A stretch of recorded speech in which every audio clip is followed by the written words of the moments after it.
welcome to a writer's book journey, episode 20 on the 28th of January 2015. This was formerly Looking for Mr. Rabbit, and I've changed the playlist to call it a writer's book journey. I'm Claire McNaughton, and before we start, I just want to say don't forget to subscribe to my YouTube channel, follow me on Twitter, and find me on Facebook. It's very important that we subscribe. And also you can read more about stuff on my blog, amodernmilitarymother.com. Okay, so I did not do a video on Monday because I wanted to wait to hear from Sarah Westcott, and finally I've had her notes. Now, in the past these videos have been a bit sort of jibber-jabby, but now we're getting down to the business of book writing. So Sarah has come back, and as much as I think her notes are fantastic, she is definitely the yin to my yang. She definitely has got the manuscript that she's read and understood exactly what I'm trying to say and what I'm trying to achieve. What she's basically come back has said, you're going to have to rewrite the whole lot, love. Which is a bit daunting, really, because I'm quite lazy. And but I want to do it right. So I'm not going to just say, well, look, I've got 120,000 words here. Can't we just do something with this? I'm going to use the notes that she said. So what I'm going to do in this video, which is going to be a bit longer and a bit like an English lesson, I'm going to read out to you some of the feedback that she's given to me. So basically she's written me a long piece of writing, which is giving me a breakdown of where we're going forward.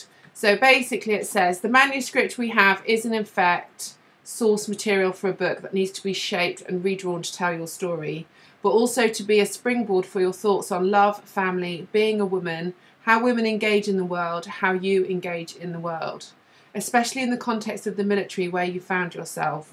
While it will generally follow a chronology, you need to create the room within that chronology to explore these ideas organically, to step out of that chronological narrative to express your strongly held opinions on these and other subjects.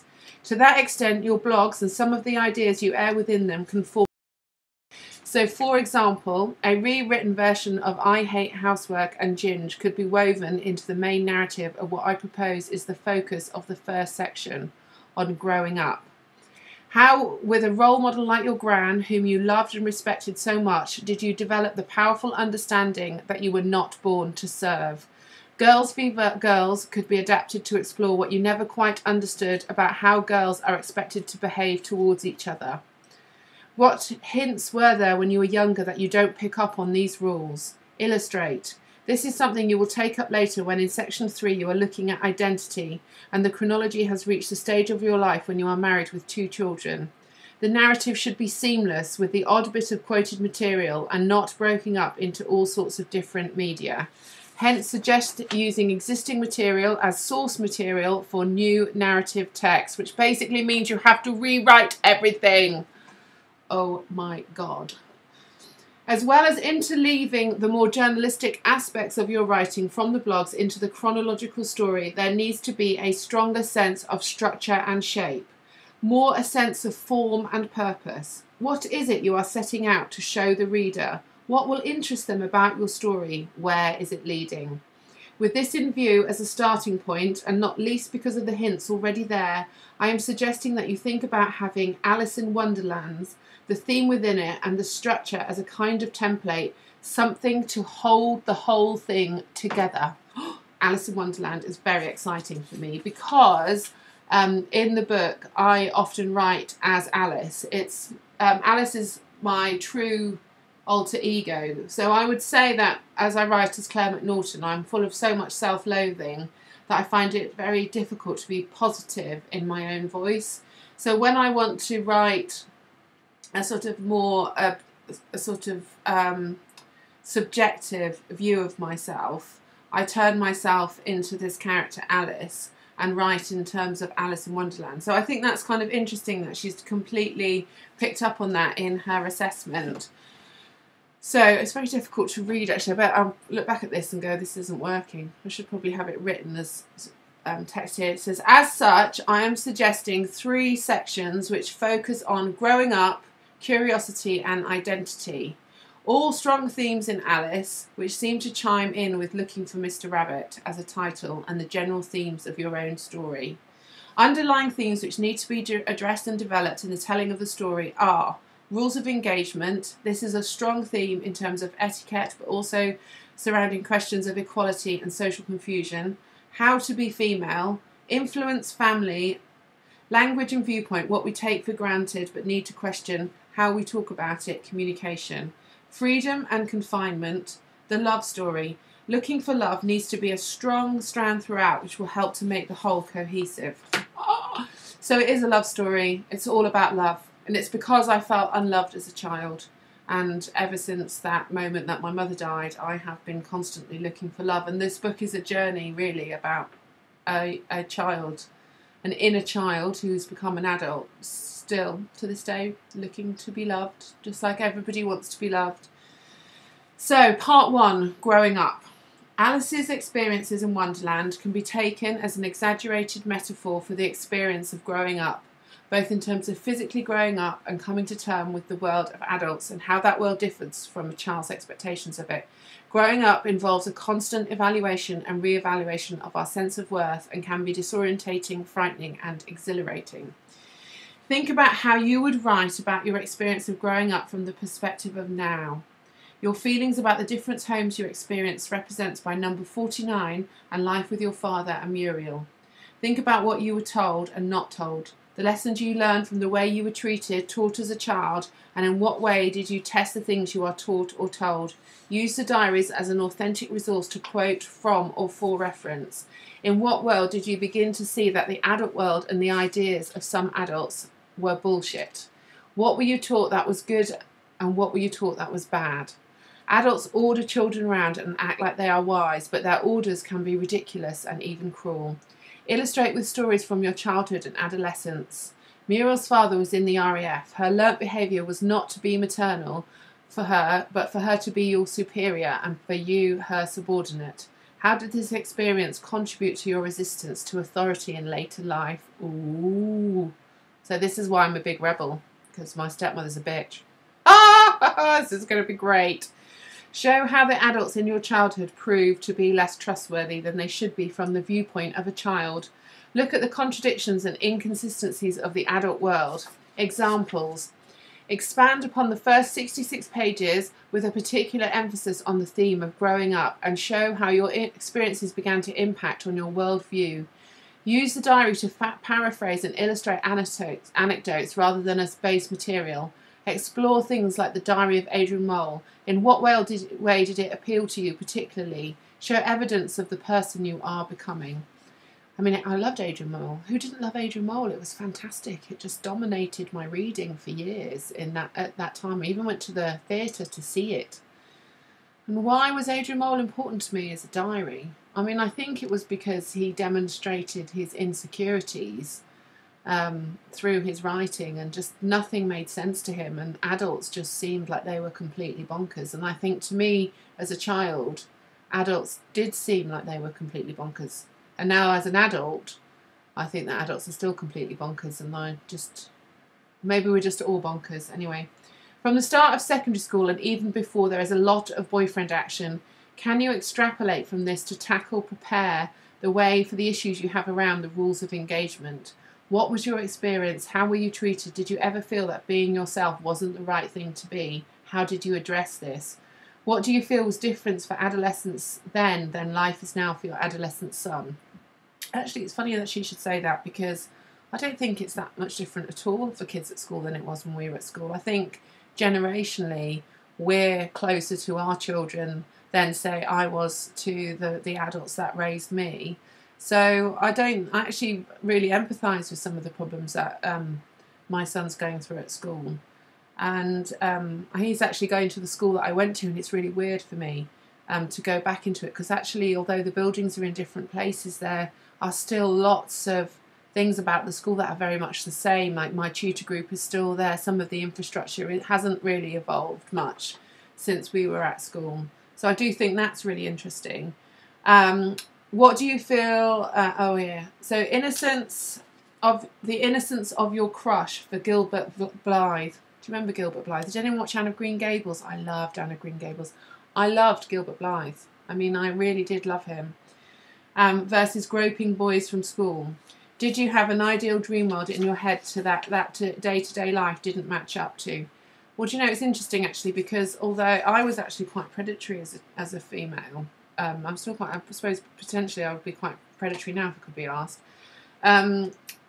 Yeah, I wasn't really, so I found the rules of engagement really difficult, that you had to wait for boys to fancy you, because obviously they didn't fancy me quick enough as far as I was concerned, and it was never the boys, and it's probably the same in adult as well, the boys that I fancy never fancy me back, but then I always fancy stupid people like, you know, Channing Tatum, and completely ridiculously unsuitable people for me. So anyway, so influences music, what really spoke to you? God, that's going to be a really difficult one, because I was rubbish at music. I'm still kind of rubbish at music. I like music, and I like dance music, and I like dancing, and I like listening to music, and I like having fun, but I've always been really bad at keeping bands' names, and I was never, all my friends were really into Shakin' Stevens and Kajagoogoo, and they would go to concerts and get little pink silky scarves with tassels on and really obsess about music, whereas it just wasn't that important to me at all, really. Although I liked it, and I used to, you know, record the top 10 on the radio with a cassette player and press pause in between the speaking bits, so you only got the track. So I recognised that culturally it was an important part of growing up, but it never was really, you know, my obsession. Rocky Horror Show, the thrill of it, how did you respond? I mean, I went to see the Rocky Horror Show at Bath Theatre Royal when I was about 17, and I loved it. We all got dressed up in Rocky Horror gear, and I love the campness of it, actually, and I think it was the beginning of my fascination with gay culture, although I'm not particularly involved in Wiltshire in a huge gay scene, but I love the expression of gay culture, and I think that came across first of all in the Rocky Horror Show, and then obviously in later life I read Tales of the City by Armistead Maupin about San Francisco, and then after Tales of the City I watched things like Queer as Folk when that was on television. So I think I've always had a slight fascination with gay culture and the flamboyance of its expression. This early material perhaps enlighten your feelings when you are later confronted with life as a military wife. Be thinking ahead to aspects of your life that will form a core part of your story, i.e. looking for Mr. Rabbit, finding Mr. Rabbit, but not being able to live with Mr. Rabbit. Need to write about this as your adult self and identify strands and influences of your personality being formed at this time. How did your adolescence contribute to your feminist feelings of inequality and disenfranchisement? Build on these themes. And I suppose in a way, maybe the reason I was attracted to the camp, sort of slightly, and I say very loosely gay literature scene, because I don't think Rocky Horror Show, Tales of the City and Queer as Folk actually would mean I stand as an expert on the British gay scene in the early 80s. But I do think that there was something, I think I probably recognised that there was a prejudice against the homosexual environment, and recognise that recognise that in the same way that there is, you know, an inequality towards women as well, and that there is prejudice towards women. And actually I do read a lot of things like Pink News and theroot.com and Everyday Feminism and Jezebel and all of these very progressive sites that look at inequality. So I think, and I do that now. I mean, obviously when I was writing initially, the initial parts of Looking for Mr. Rabbit, that was back before we had easy access to digital media that talked about inequality in this way. So the second part is curiosity. Alice in Wonderland is a dream world full of curiousness, confusion and talking animals. Everything is a little off. This can be delightful and fun, but it can also threaten to turn adventure into nightmare. But it is through curiosity and exploring this strange world that Alice begins to be able to navigate the real world. Your travel years. Explore in this section how this expanded your world away from the narrow set of rules handed down to you by your father and Muriel, and how you found liberty and freedom by yourself. Include the letter from Edinburgh as it shows a lot of your character. Prepare us for the freedom versus confinement dilemma that will come with marriage. Expand upon polyfiller entries with more reflection and extrapolation in order to shine light on the underlying themes. What are you learning? How are you adapting to negotiate these themes? Your India diary consciously takes into account Hamish's parents' class and expectations. You wrote it for them to read in the way you thought they'd like you to write it. Extrapolate from this.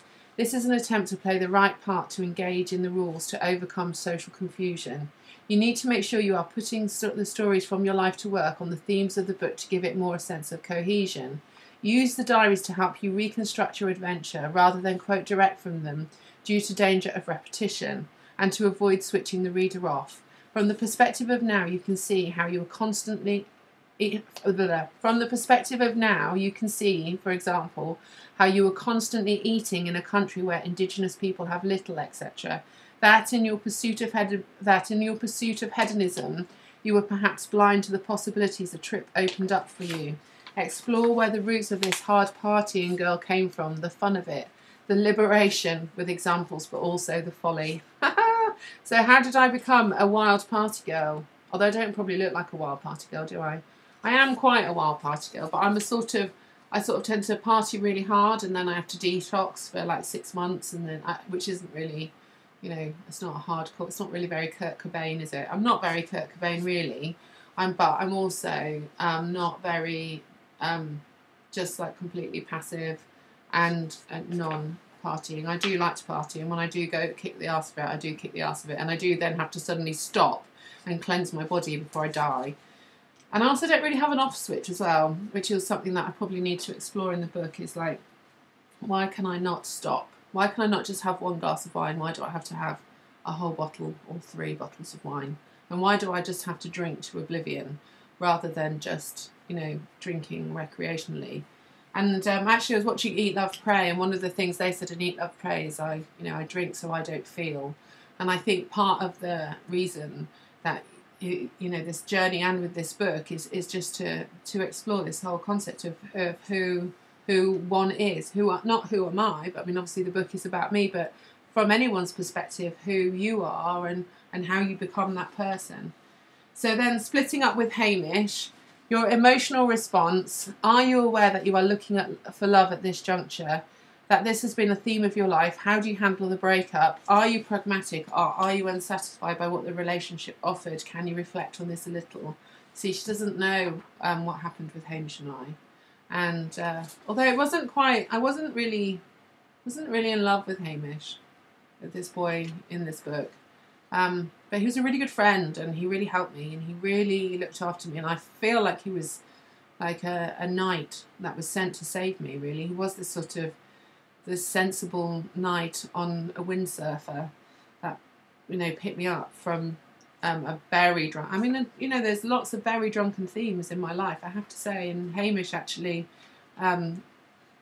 picked me up from the most drunken theme and took me to Argostoli Hospital in Greece, in my lace body as well, no less, lying in the middle of a town square in Greece with vomit all over you in a lace body. It's not the most attractive experience, but he sort of picked me up and saved me, really, and was very, very kind to me for many years, and we did a lot of great things together, and I really, really cared about him, and we were amazing friends, and he definitely brought a lot of balance into my life, and I'm not going to tell you how we split up. You have to read the book to find out when I write about it. So part 3 is identity. Alice's world is a puzzle. While in Wonderland she comes to question if she has become a different child completely and lists the children she knows, trying to work out how their attributes define them as being Mabel or Ada, she then puzzles over the meaning of I. Such a fundamental question of identity is huge to ponder, and it casts quite an uneasy shadow over Alice's movements through Wonderland. Her identity changes with each new scene and collection of characters, each questioning her and her authority, just as she herself does. The first thing the caterpillar says to Alice is, "Who are you?" And she is trying to find a consistent answer to this question the whole way through the story. This is the section in which you will explore the maturer you, the person who falls in love, becomes a wife, has children, but while loving all your family intensely, you feel that you have somehow lost your essential self. Retell the story of meeting Hagar, using source material to illustrate, but from the perspective of now. Explore the themes in relation to your marriage. Is there something in your DNA that led you towards a partner whose career requires him to conform when you prize your freedom so highly? Why did the hedonist marry the military pilot? I mean, really, what a ridiculous, ridiculous idea. What sort of contract are you expected to make as one married to the military? Well, actually, you don't really have any kind of formal contract, but there's sort of this unwritten, unspoken contract between a wife and the military, which is very annoying because it's not very straightforward, is it? Like, unspoken contracts, that means you've got to like work out what that means. You've got to work out how to. I like it black and white. Give me a black and white, laid down, signed bloody contract, and then I'll sort it out for you. But this kind of subliminal, fucking unspoken rules bullshit, you know, that doesn't work for me. I'm a northerner. Tell it to me straight. This is what you got to do. This is what you haven't got to do, and this is how much we're going to pay you. So, I would resist using the diaries wholesale, as what is interesting about this part of your life is the meaning you extract from it as much as the events themselves. The blog material will provide plenty of discursive material to include in exploring this question of identity, potential loss of identity. It will need to be redrafted to work within the narrative context. Readers will be interested in your views on all aspects of family life, how you make this work, in what ways it doesn't work, the requirements of being a military wife, the ways and reasons for which you resist those requirements, rules of engagement, and all the sub-themes will come into play here. This section will also be the place where we learn for the first time what were the circumstances surrounding your mum's death, which will bring an added emotional depth to the theme of the love story. Throughout, the tone should be close to your blog style in that it is chatty, funny, pithy, controversial, while at the same time making you sure that the reader empathises with you as a character. So, there we have it.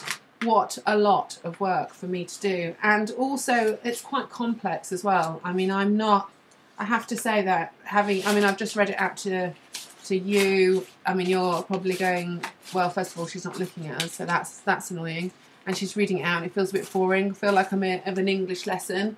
But the bottom line is that I've created a 120,000 word manuscript. I've given it to a credible, successful editor who has worked with some fantastic names, and such as Germaine Greer, and has worked for a long time in publishing. And she has given me a wonderful diagnosis of where the book is going wrong, and also given me a solution with which to blend it together to make a seminal piece of work, which, you know, hopefully will stand alone as a piece of solid, well-written literature. And that is definitely what I want to achieve, although I am slightly overwhelmed now as to how to take the copy that I've got and build these themes into it. So I think I need to go away and cut it all up and start reshaping it, and probably have a little bit of a chat with her. So this is what my work is going to be for I don't know, months. It's going to take months, isn't it? Months. I'm going to have to start again from scratch. But I love Alice in Wonderland. Alice in Wonderland was absolutely a very influential book for me. And Alice as a character who is lost and navigating through a very hallucinogenic world made a lot of sense to me, and has made a lot of sense to me as a child, and also as a child growing up into a teenager, and as a teenager growing up into a young woman, and as a young woman growing up into a slightly older, baggy old, saggy old woman. So I'm excited that Looking for Mr. Rabbit is going to be written looking at the themes along Alice in Wonderland. And so I hope that you'll stick with me on this journey.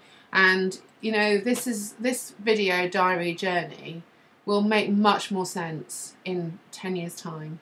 But thank you for being with me here today. Don't forget to subscribe to my YouTube channel. Click subscribe just there, just down there, and also like it and share it, because now we're on a proper writing journey. I'll speak to you soon.